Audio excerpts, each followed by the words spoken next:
Draft night, though. Where'd you think you was going to go? I knew I was going to Toronto. I wanted to go to Toronto. I knew I was going to Toronto. I had a guarantee from Toronto that I was going ninth. So I didn't want to go nowhere else. Was there any other good workout? Yeah, I had some great workouts, other places, but I didn't want to go nowhere else. Set in stone. Set in stone. It was Toronto from day one. Taxes and everything. Didn't give a fuck. The crazy thing, I didn't even realize the taxes shit or anything. But it was like, that was the only place I wanted to go. Yeah. You just knew. It was like, I remember the workout I had. They came to see me work out in Oakland. Mm-hmm. Killed it. And they told me right then and there, if you there at 9, you are a guy. And I was like, yeah. Like the love and the appreciation that I was just getting even beforehand made me feel, more wanted. And I just sat there. I remember when the Knicks picked Jordan Hill at 8, I was like, cool. I know I'm going. You know what I mean? I was happy. And it was history after that. Rookie year, you got to figure this shit all out. Rookie year set the foundation for me to this day in my career. Because who was the vet your rookie year? Chris Bosh, Jose Calderon, Hedo Turkoglu, Reggie Evans. Hedo Turkoglu. Yeah. What a name. Legend. Magic legend. How well he do in Toronto? He did all right. He did. He did that 1 year. He did 1 year. Oh, okay. Then he still was hooping. Still a bucket. Jared Jack, Antoine Wright. I was the only rookie on the team. And I was literally the only rookie. Damn. You was there with prime, not even, would you say that was prime Chris? Yeah. Prime Chris. Yeah. Prime Chris. He was averaging 24 and 12. Listen. CB was cold. No, bad. I remember he had the braids. He's straight dreadlocks. Dreadlocks. That's when he had the dread. Listen, bro, I remember our first training camp. And I remember coming in training camp and excited for training camp. I'm like, shit, all right, Chris Bosh about to be here.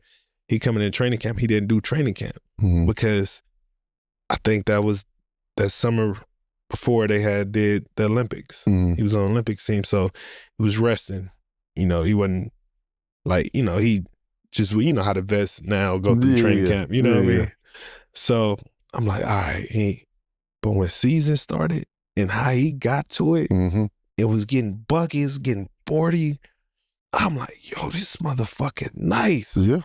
I'm talking about cold, and just sitting watching how he worked, prepared, every single day, man. That was amazing to watch, and obviously he was all-star and all that stuff. So it was cool. It was cool to watch. How crazy is it? Because it really puts in perspective, and I'm trying to throw no shade, but when you have a guy like Chris Bosh and he's super nice, and y'all still losing, that just shows you how good the league is. No, for sure. Yeah. It's crazy because when your first year, we didn't really have anybody as Chris Bosh level, but obviously Karis LeVert, D'Angelo Russell, Spencer Dinwiddie, I see all these guys, I'm like, these motherfuckers cold. Cold, yeah. And we can't get a win.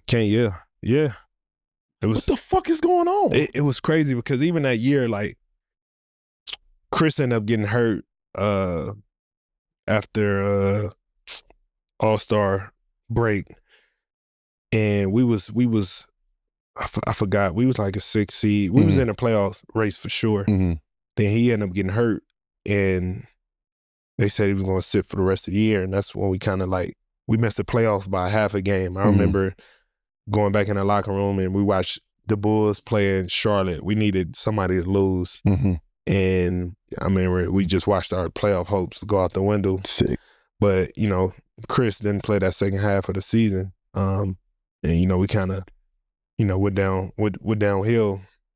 But just to see how the league went, and even for me personally, just to see how, my season went, because, again, I had to break myself back down, even though I started. I'm a rookie playing with all these other guys that's, I might get a lob here, I may get a fast break bucket here or there, but it wasn't no plays being ran for me. On top of me, have to guard fucking Ray Allen, Rip Hamilton, D Wade, you putting me on the best players every single night, and I'm getting torched.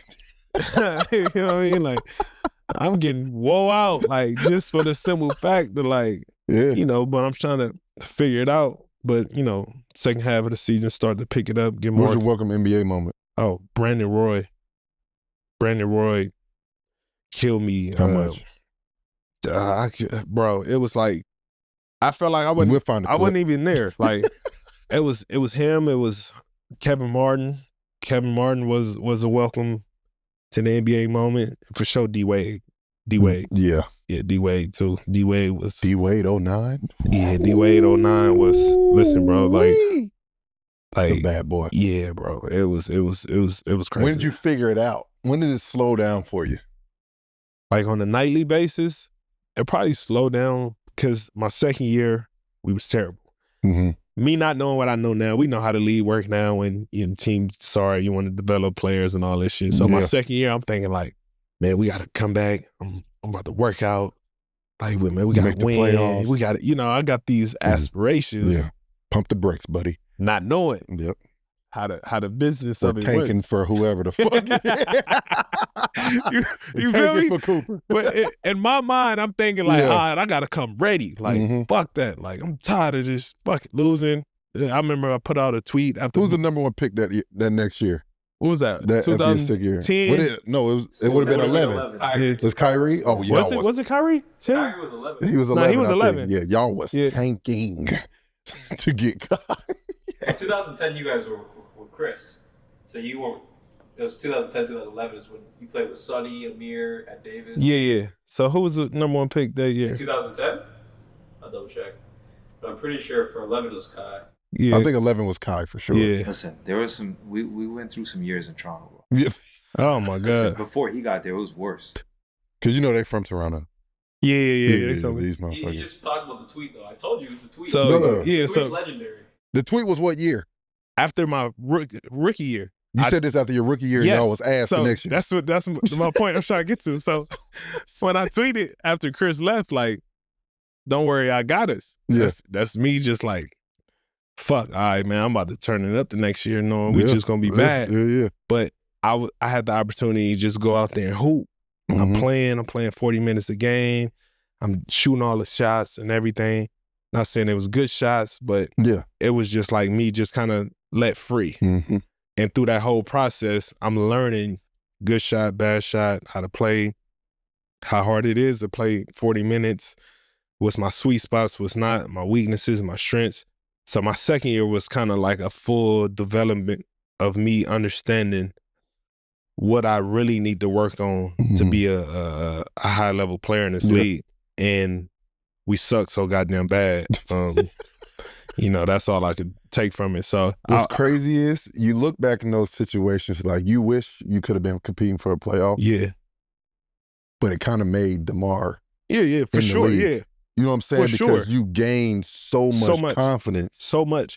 And it's like I failed so much and I was able to fail without the pressure of like, you ain't really trying to win. Yeah, you know, but in my mind, you're trying to win. But you're like, I get what you're saying. Yeah, you know what I mean? So that allowed me to kind of like develop in every way because I was able to fail and in learning through my failures, it built that character that I needed to keep pushing. You know what I mean? It's the best time of the year. It's conference championship time, and it's time to figure out who's going to be in the finals. Will it be in the Big Apple in New York, or will it be in Minnesota in the Twin City? We don't know. But the one thing you already know, we are sponsored by DraftKings. So that means go to DraftKings right now, download the app, and use promo code RACE. New customers who bet as little as $5 get $300 in bonus bets if your bet wins. And you already know, use your $300 in bonus bets on DraftKings same-game parlays for a shot for an even bigger payout. And if sports betting isn't legal in your state or sports betting isn't your thing, DraftKings still got you with DraftKings Pick 6. Once again, go to DraftKings right now, download the app, and use promo code RACE. New customers who bet as little as $5 get $300 in bonus bets if your bet wins. DraftKings, the crown is yours.